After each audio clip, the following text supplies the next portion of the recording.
Have you ever tasted Chenin Blanc? Was it from the Loire Valley, South Africa, California, or even New Zealand? What do you think? In this episode of Crush on This, we'll have a few sips of bright, snappy Chenin Blanc from three different countries, learn the backstory of each, and consider special foods for pairing. Enjoy this video, give it a like, comment at any time during the video, and subscribe to our channel for more.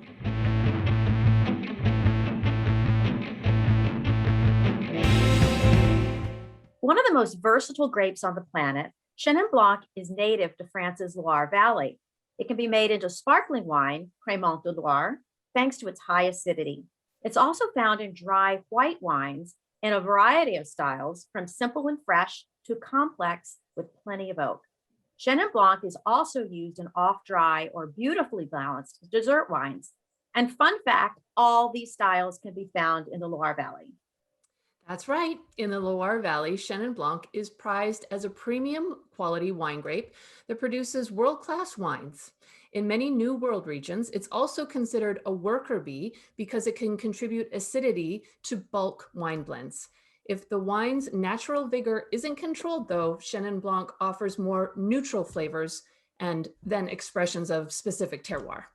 Although the Loire Valley is Chenin Blanc's ancestral home, it's cultivated around the world. By the turn of the 21st century, there was twice as much Chenin Blanc planted in South Africa, historically it was called Steen, as there was in France. It's also grown in Australia, New Zealand, South Africa, South America, Canada, and the United States, especially in California. Chenin Blanc, though, is finicky in terms of its cultivation.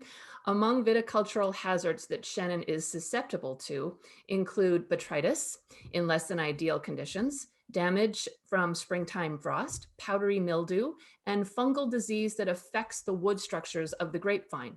Grape growers work hard to manage these challenges with integrated pest management and rootstock selections.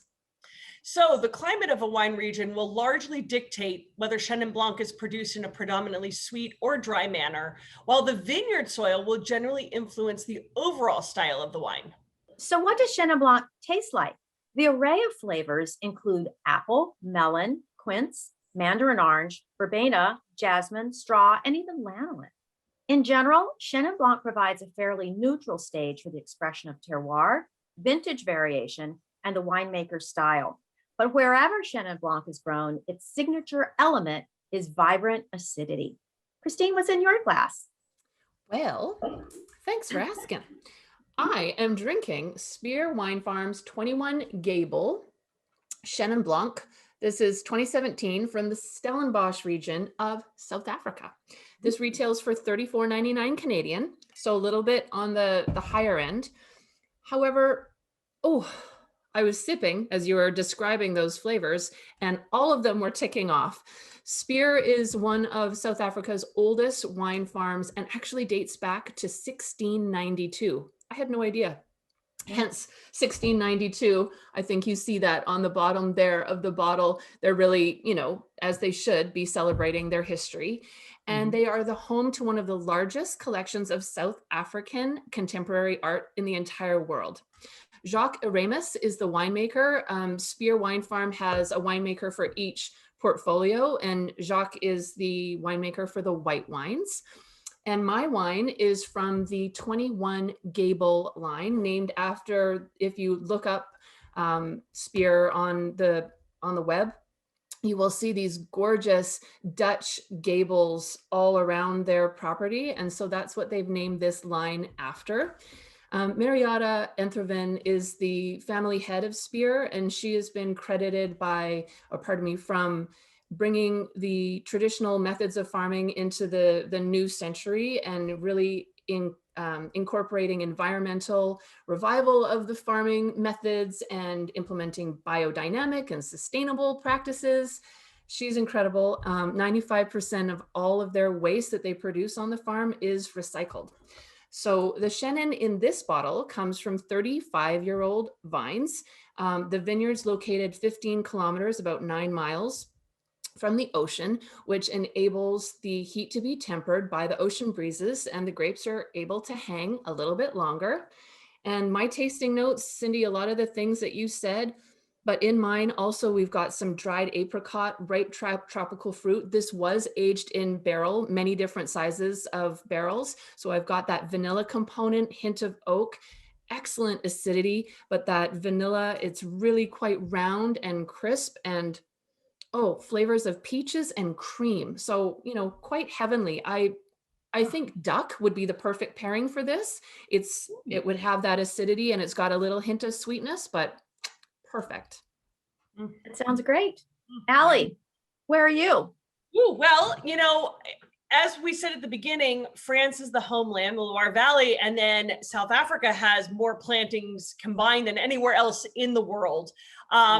But I went to the other place that used to be very popular, which is California. I have the Calder Chenin Blanc. This is a 2017 Chenin Blanc from Napa Valley. It is $22, although it's a little older. So this vintage you might not be able to find. But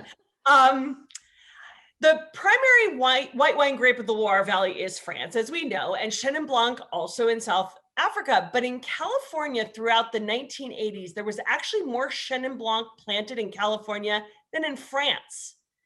30 years ago, there were more than 2,000 acres planted in the Napa Valley, although most of it was planted in the hot Central Valley. And as you said, Cindy, it was used as a workhorse grape that added acidity to blends.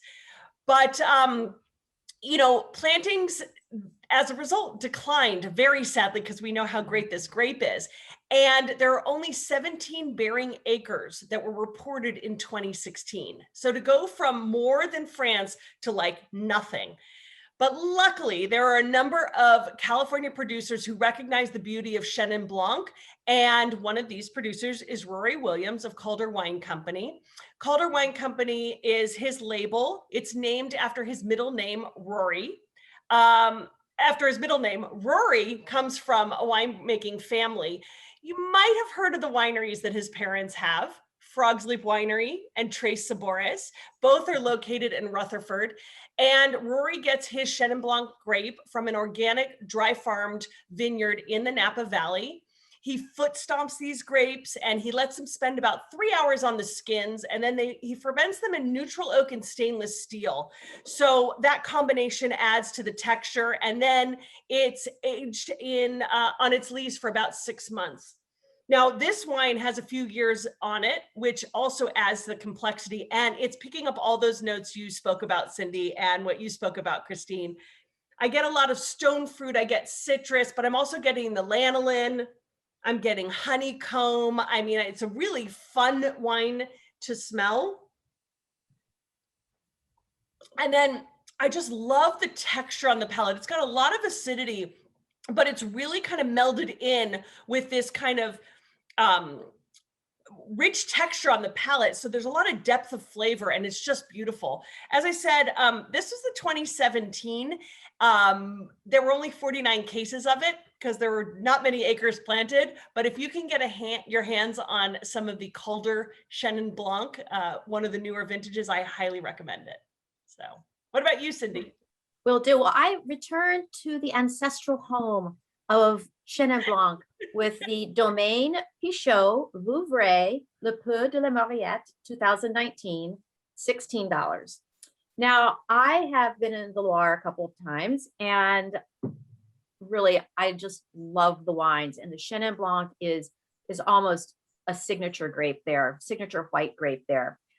Jean-Claude Pichot's family is one of the oldest in Vouvray. It's from Vouvray, with origins as viticulturalists and restaurateurs actually dating back to 1739. So they've been there for a while, French Revolution and all of that stuff.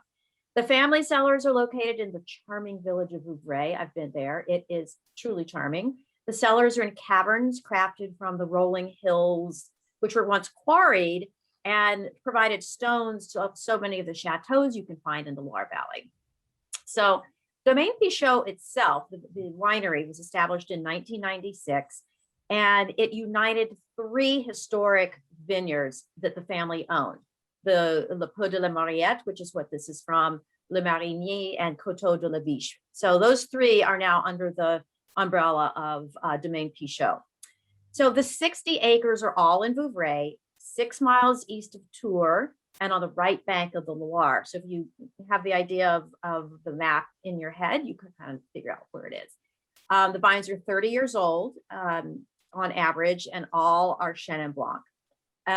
In an era when most Vouvray wines are bottled by negociants, it's been really fun and great to see a domain do these stylish wines of the Pichot family. And they show a beautiful perfumed elegance. This is what I caught that I think are authentic expressions of the terrain, the climate, the cellar, the winemaker style, all those things I mentioned right at the beginning. So this wine is from the Le Peu de la Mariette vineyard that I mentioned, and it's located on a prime slope of soils with calcareous clay. So the yields are low, which means that the quality is high, and harvesting is done by hand. It's not a surprise. Vinification takes place in stainless steel and 400-liter wooden vats. So on the, oh my gosh, so beautiful, floral, fruit forward, crisp acidity. We've all saying that. Plenty of body, rich concentration. It's off dry, which I love. And it's got that honey and apple notes. I think you mentioned honey too in yours, Allie. Mhm. So I just think it would be great with chicken tarragon or pork tenderloin with a cream sauce. Absolutely delicious. So I'm excited. That's for dinner tonight. Yep. I can save my wine. Yeah, good luck. So I'm glad we shared such great wines. In this video, we found these 3 exceptional wines of Chenin Blanc from 3 different countries. So which did you prefer, or do you have your own favorite? Give our video a like, comment at any time, and subscribe to our channel for more. Cheers. Cheers.